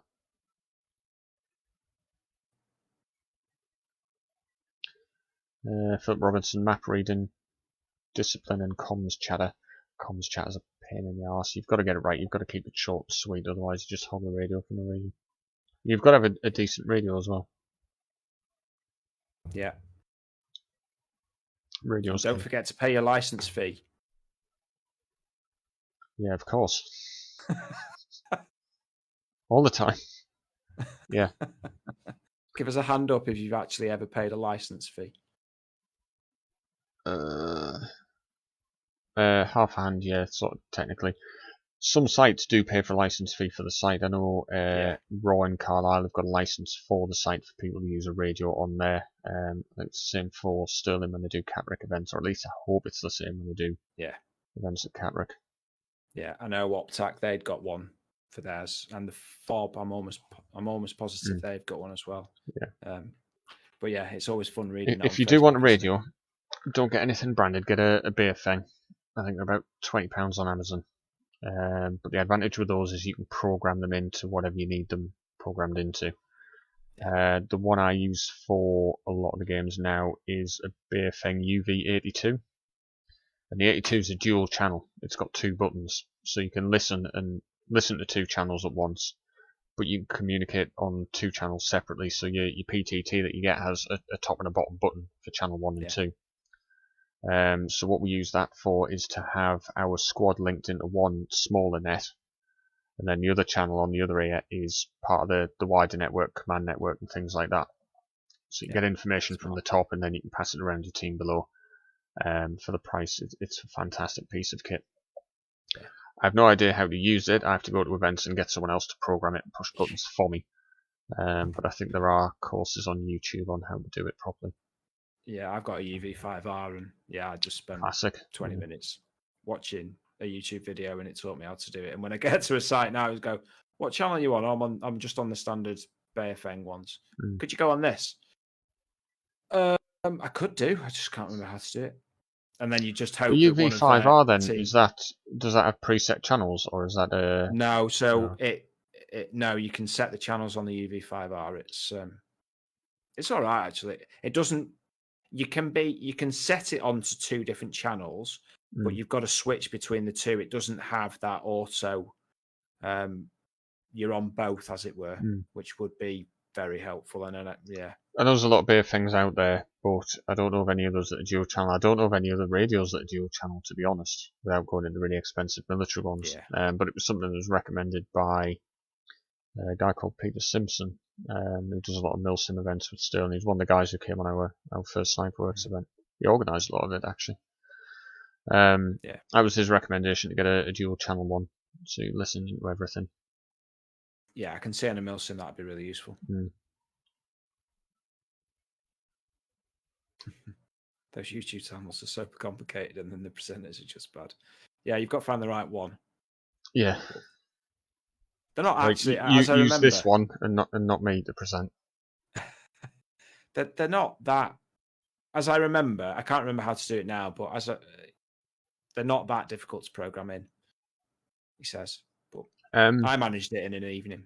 So while I'm on, Hutchie and Ed, I don't know whether you guys are on still, but just to give them a shout out, they've got a live show with November Foxtrot on Wednesday at 8 PM UK time. Where they're going to be discussing camouflage with the pros. If you're not familiar, November Foxtrot, I think, are a group of milsim guys who do podcasts, and they're a very good listen. So it'll be worth tuning into that if you've got any interest in camouflage and things. I've got to watch it now just because Ed said he was going to nick a load of ideas from this one to pass on to them. But yeah. Fab. Anybody got any other questions? Yeah, I like questions. haven't got anything else going on in snipery stuff, have we? I need a straw. I've got enough going on at the moment. Don't need more stuff to add to the complications. I need to get out and play. I've not played for 6 weeks, 8 weeks. Well, yeah. I know the feeling. I think I'm out next Sunday, but whether it'll be sniping or not, I don't know. We were talking before about documents and things that are worth having a read of for camouflage stuff. If you do have any interest, just drop us a PM. I can send you the file across. I've got the McNeil file. I don't know whether you've got that. McNeil or Neil? O'Neill.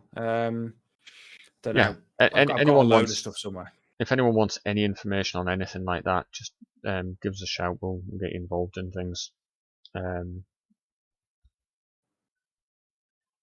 When am I coming to Yorkshire? Dan, not far off Yorkshire, to be honest, or North Yorkshire, the decent part of it. I sort of grew up in the border between North Yorkshire and Durham anyway, so I'm not far off. Depends what site you're talking about and whether or not I can find anyone who gives a lift down there. When am I going to admit you prefer CQB? I hate CQB. I'm no good at it. It's like you did it when summer comes round. I do it. I didn't say I was very good at it. I just do it because the rest of the team does. No, there's a lot of people who advise don't start as an airsoft sniper. I know, Andy, you started as a sniper and you're still going strong. My VSR is the original one I bought in 2006. I can't do CQB to save my life, but I do it anyway because that's the bit I need to practice. So that's what my summer consists of. And Jon Snow, if you're at Dirty Dog next weekend, I'll see you there. It's a different discipline, CQB. Silly Ghillie used to go to Ampleforth. My brother-in-law used to be a teacher at Ampleforth.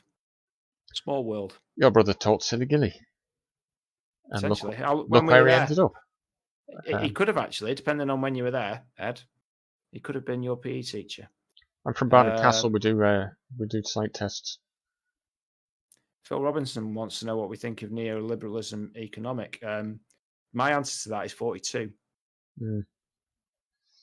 My answer would be that this is a Sniper Podcast and I couldn't give a shit. There we go. North Yorkshire's stomping ground. Sites are closing left, right, and centre. I haven't heard of any airsoft sites closing. I know we've obviously had a rough period. What was his name? Mr. Owen. JJ Owen. Daniel, if you're on there, what sites do you play at then? Let's see if I can see if any are close. Ampleforth can't be that far from you. Are there not that many sites north? I'd like North Yorkshire feels like there should be loads. If Ampleforth has a site, that sounds like an offer from Jon Snow to do a road trip down there. So I might. Ampleforth's got plenty of grounds, but I'm not entirely sure. It's probably pheasant shooting, and yeah, I'm not sure you'd be invited in. Nice place though, nice part of the world. But I could bring a Ghillie. And the Hunters are up there. The Hunters are Scarborough. Yeah, I think I'm going to edit that bit out of the video. Yeah, I know. Actually, they've moved from Scarborough. They're doing a lot at... it's an old RAF base with a lot of buildings there. They've been doing the Wire and some of the World War II events. Yeah, they're moving... there's a big site in Nottingham Way. Lincolnshire. Yeah. Lincoln Airsoft Club. The big one, it's called. Innovative, isn't it? Yeah. I've seen a load of videos. I was really excited because it's not that far from me. I was really excited, but it just looks like loads of fields. Which is a bit of a shame. We actually had our team, Northern Monkeys. I'll give you a shout. Partnered up with rifleworks.co.uk, which is a rifle parts supplier for real steel and airsoft. And they opened up a site a few years ago on some farmers' land which had woodland, and it was absolutely huge. I remember speaking to one of the marshals, and they said HQ Airsoft in Driffield from Daniel Turner. Yes, that's where they play. This Rifleworks site, which was only open for a few weeks, and then unfortunately it closed. A farmer had said, as far as the eye can see, all the hills and fields around it, he said you can use that if you want.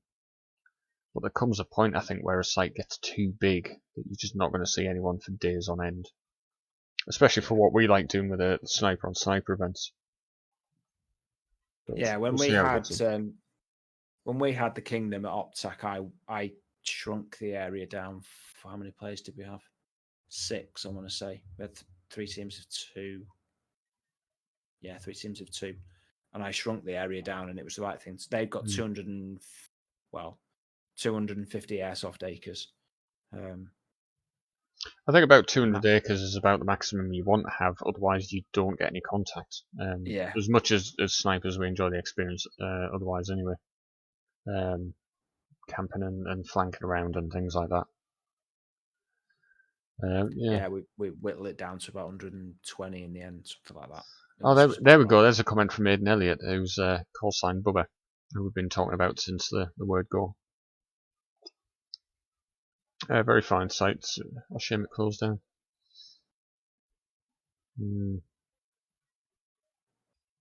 HQ Milson Game West. Days.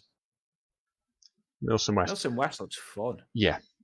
I love the idea of Milson West. I think there's a lot more of the out of action stuff in terms of setting up bases, FOBs, and that. There's a lot more on the equipment collection as well. American Milsim series, for anyone that's not familiar with it.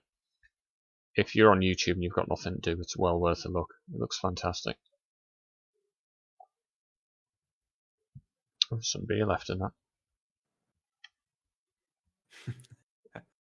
Don't forget those last drops. I don't want to be wasting anything. It's not something we have a lot of in the UK in terms of big sites. We've got Raw Carlisle, which is a good one, a good sized one. Lincoln, the big one. It's worth a look. There's a new one opening right next to Centre Parks. 150. Well, it says 150 acres. Whether that's 150. Do you get access to Centre Parks as well? No, thankfully. Good. Because it costs you £17,000 for a day's airsoft. Is there a bar? At Centre Parks, I think there is. Yeah. Yeah. Got a lake as well. There we go. So it's a feckin' expensive bar though.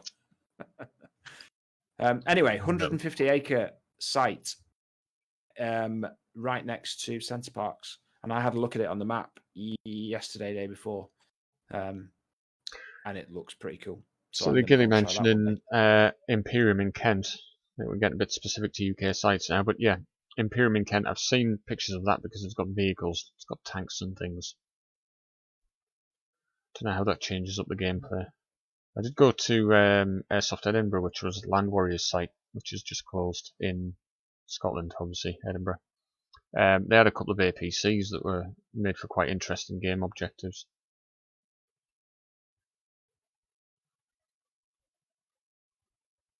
Yeah, I think there's definitely an upper limit. You can't just open up a whole English county to Airsoft and expect the games to work, because they won't. Yeah. But it is useful if you're a sniper and you're friendly with the site owner and you want to go in for a couple of hours, pay your fees in, and then just have a session amongst yourselves. What makes a good site? It's a big question. A good site for me personally is one that will let me run sniper games in the background.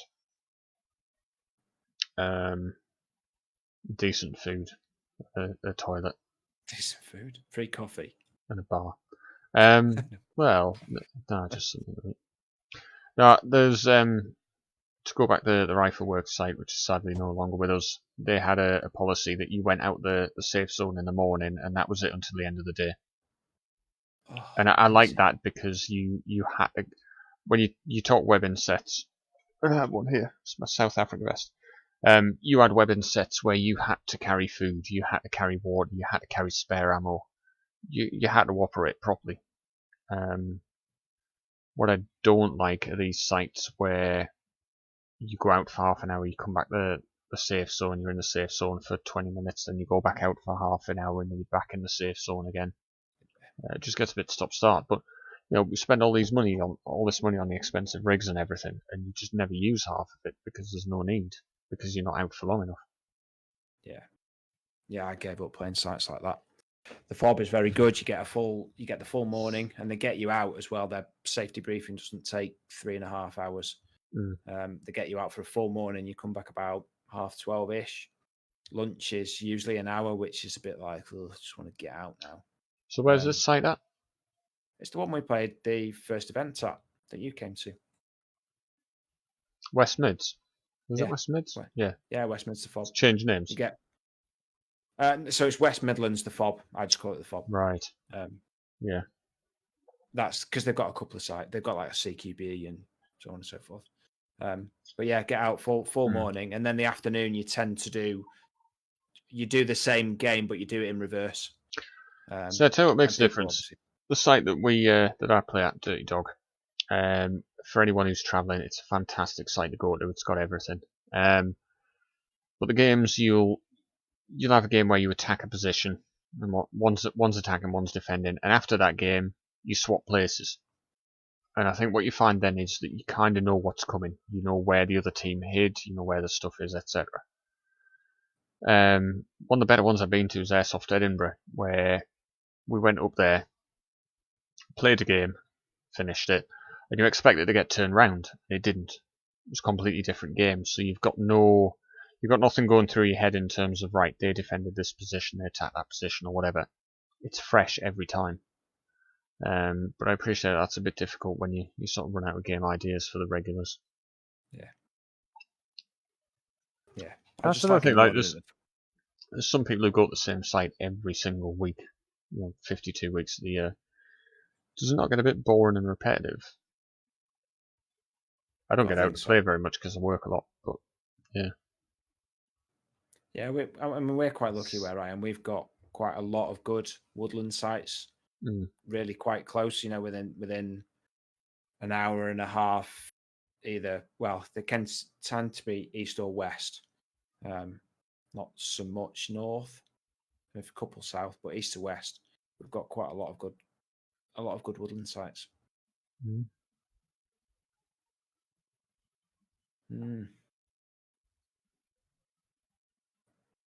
I think we're starting to run out of questions now.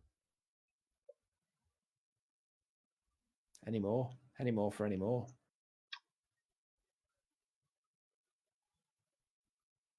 I can't even remember what we were doing a live about now. Your kit. My kit. Why are you doing it? Halo screen and nano screen because it works, basically. How many weeks in a year?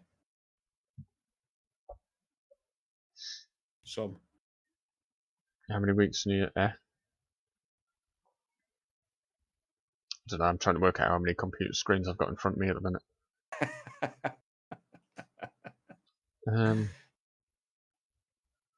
MTW question. Go on. I've no idea. Can I just ask, because I know you talk about it quite a lot, right? Your MTW. Mm-hmm. Is that just an M4 with a big barrel? No, it's an M4 with an HPA engine in it. But it's like quite long. Really? Not. No. No, not really. I don't know. It's not VSR. It's not something I know anything about. But you talk about your MTW a lot. Red or purple? I don't know off the top of my head. I haven't touched the internals of the MTW at all because it's so good. I have absolutely no reason to. I didn't buy it brand new. One of the lads I play with, he had it before me, and it worked for him.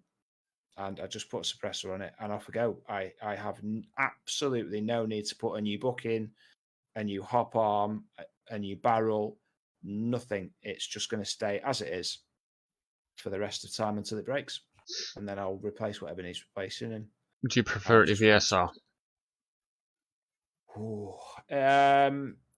It's a lot of fun. I'm totally kicking you out of the VSR group after this. It's just different. So it depends where you like. If you go to the FOB is hard with the VSR. They're just because it's all rhododendron or path. It's just you just end up camping a path basically, which fun for 20 minutes. But go on then. I want to ask because we're on to the MTW question now. I've never sniped with an AG or whatever HPA shit you've got. What's the difference in gameplay between playing with an MTW and playing with a VSR? Well, it's just fundamentally different, isn't it? It's. I don't know. I haven't done it. Just it's an A. Because imagine it's an AEG. It's just that, but it's quieter than your MK23. Honestly, it's just easy street sometimes. If your suit's good, it's. Yeah. Do you change your game style to suit the MTW? No.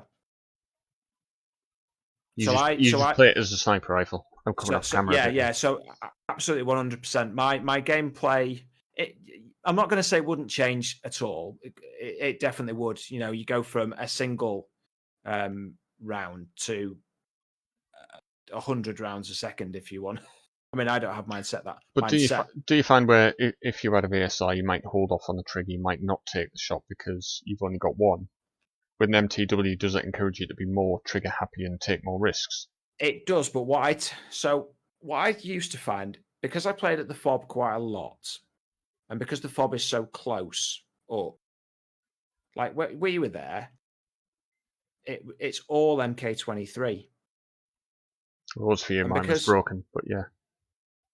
Like, because the MK23 is the best gun in the world and the absolute worst gun in the world at the same time,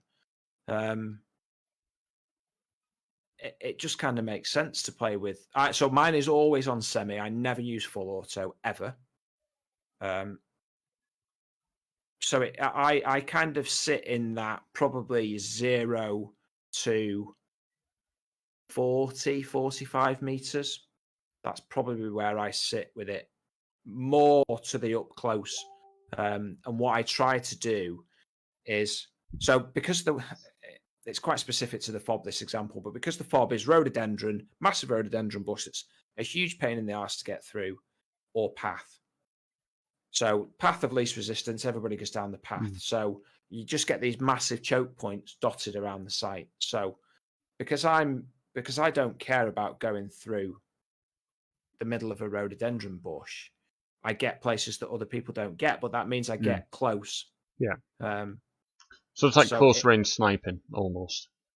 Yeah, in essence. I'm saying close range, but I know obviously you react to whatever range the target's at anyway. So I would say, overwhelmingly, I'm. Imagine kind of sniper MED. That I would say that's probably my average shot distance. So 20 to maybe 40. That's where I'm at with the MTW. I can shoot at less than that and people still won't hear it. But at 20 meters, it's absolutely inaudible. Absolutely inaudible. Have a look at there. I'm trying to keep up with the comments at the same time. I'm doing a really good job. Daniel Toon, HPA Master Race. One thing I would say with the HPA, the CO2 and whatever other gas-powered rifles we have, I include the Tanaka in this. You've got to have refills. Or you've got to have some sort of propellant that you put in the gun. Do you notice with the gas guns, with the HPA, whatever, that you start to lose power as you run out of gas? And does that cause you problems? Sorry, was that to me then? I was reading off a comment. Yeah. Sorry, just say that again. Yeah, so you're reliant on refills. So if you're doing a full weekend game, it's not ideal because you've got to refill your gas or your air or whatever friggin' else propelling it. Do you start to lose range, and is that where you think, ooh, I need some more gas? I could happily. I don't think I would ever use the gas. I don't think I'd use more than a tank in a weekend. I get through less than 1,000 psi. Is it one of those tanks you've got to carry on like your arse or something? It's like so I've got mine goes in a backpack, but yes, it is. Same thing, yeah. I couldn't be doing. So if you're away for 5 days, you would have to have a consideration for refills and things like that. There's a pump. It takes 20 minutes. It's full again. Oh. I'm just asking questions.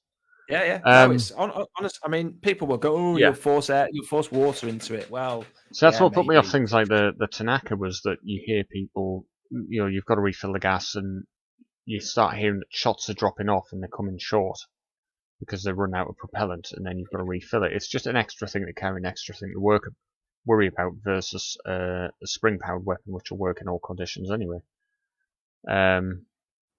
Question from Silly Ghillie: did you watch his MTW video? I've seen a few of your recent videos. I can't remember which one. Probably yes. I've seen most of the recent ones. I like it. They're very good. And he's saying MTW, if you see someone, they can be dead, but with a sniper, you've got to wait for a clean shot. That is true, but it kind of teaches you that trigger discipline, which is important. Yeah. What I like about it is that you can, because I'm disciplined enough to take one shot, I can take one and stop. There are plenty of people out there who run around with HP and just fire 10,000 shots a second, and that's why they run out of air. Yeah, and that's why I don't. It's just it's the way I play. I play with an HPA rifle like I play with a bolt action in terms of letting shots go. So it just gives you the very quick opportunity. If somebody's not taking them, then you can just, if you put one into the chest and they don't take it, then you put one into their arm where they've got no cloak, like they've got no sleeve on, or in the neck if they've got a neck, just somewhere that they'll take it if they don't take the first one. So, question from Daniel Toon: any alternatives to the Mark 23 because he's done with them? Yes. Assuming that you only want to shoot short distance, there is a new Tokyo Marui non-blowback that's been released. Longbow had some in. It's very short barrel and very small mag, so I can't imagine that you'll get much comparatively out of it, but it's very small. I imagine you'll be able to shoot 40 meters, 45 meters. It will need TDC, but so I'll be honest, I've got the point with the Mark 23 where I've completely given up the ghost because everything leaks and it's just shit and it's massive and whatever. I carry Mark 23 in the games, but I carry Mark 23 because the marshal says, "Oh, you must have a sidearm for your bolt action." I carry the sidearm. It's not loaded. There's no mag in it. But I've got to carry a sidearm.